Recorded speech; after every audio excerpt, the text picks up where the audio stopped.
Vamos ver se tem algum fundamento na alegação do STF ao instaurar esse inquérito. Como você disse aqui, Tosi, o STF instaurou esse inquérito invocando alguns crimes. Você até reproduziu um trecho aí na tela para a gente ver que invocava o artigo 359 do Código Penal. E para algo ser errado, algo ser crime, tem que estar descrito perfeitamente na lei como crime. E eu fui olhar as leis hoje porque eu estava pensando, será que tem alguma coisa que eu não lembro? Será que tem alguma coisa que eu não vi? Será que é possível? E eu fui olhar o artigo 359. Perdemos você por 2 segundos, agora retornou. Vamos lá. Perfeito. Então, o artigo 359-I do Código Penal, ele fala o seguinte, que é crime você negociar com o governo ou grupo estrangeiro ou seus agentes com o fim de provocar atos típicos de guerra contra o país ou invadi-lo. Atos típicos de guerra. Não tem nada a ver com isso aqui. Vamos aqui passar para o parágrafo 2º desse artigo para ver se ele se aplica. Se o agente participa de uma operação bélica com o fim de submeter o território nacional ou parte dele ao domínio ou soberania do outro país. Participa de operação bélica, não tem nada de operação bélica aqui. Ou seja, esse artigo 359, que o ministro Alexandre de Moraes invocou para instaurar inquérito, não tem nenhuma relação com o que o Eduardo Bolsonaro está fazendo nos Estados Unidos.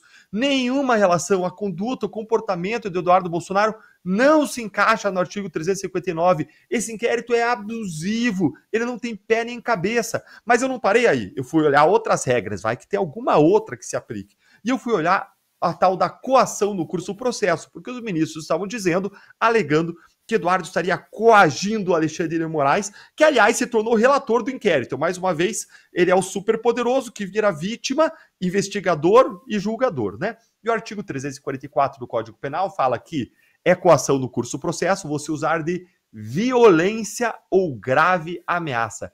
Violência ou grave ameaça. E não tem nenhuma violência ou grave ameaça aí nas ações de Eduardo Bolsonaro. Nada além de diálogo, além de expressão.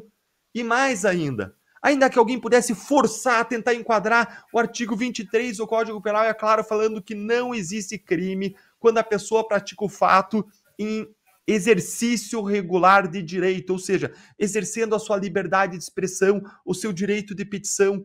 E isso acaba com a possibilidade de enquadramento do Eduardo Bolsonaro nesses crimes. E aí eu fui olhar uma outra regra, porque eu também ouvi os ministros falando pelos cotovelos, pelos seus porta-vozes da imprensa, que a ação do Eduardo poderia ser obstrução da justiça. Obstrução. E eu fui olhar a lei das organizações criminosas, porque lá tem um crime de obstrução de investigação de organização criminosa. E prevê lá o artigo 1º, parágrafo 1º, que nas mesmas penas de você formar uma organização criminosa, incorre quem impede ou de qualquer forma embaraça a investigação de infração penal que envolva a organização criminosa. E eles têm uma tese lá na ação do golpe de que aquilo seria uma organização criminosa, então poderia enquadrar na obstrução.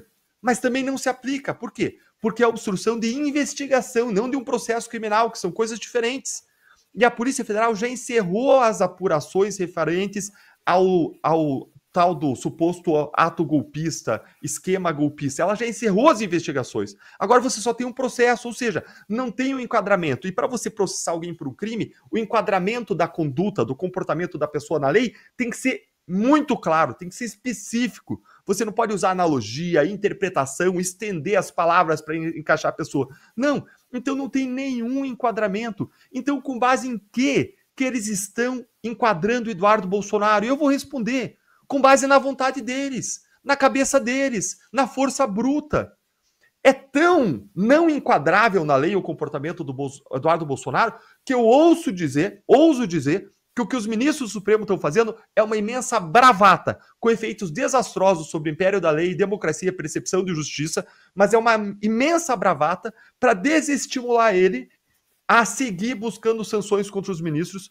Mas eu ouso dizer que eles não vão processar e não vão acusar Eduardo Bolsonaro criminalmente e não vão condenar ele, porque não tem como.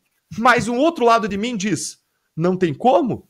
Não tinha como fazer as buscas e apreensões contra os empresários bolsonaristas, não tinha como cercear as redes sociais das pessoas a rodo, mais de 150 pessoas censuradas, não tinha como bloquear uma rede social inteira do país, Não tinha como fazer censura prévia e tudo aconteceu. Então, por causa disso, eu coloco minhas barbas e molho, mas eu digo, tecnicamente não faz sentido nenhum. É pura força bruta, não é nada de direito, é força bruta política, é pura vingança.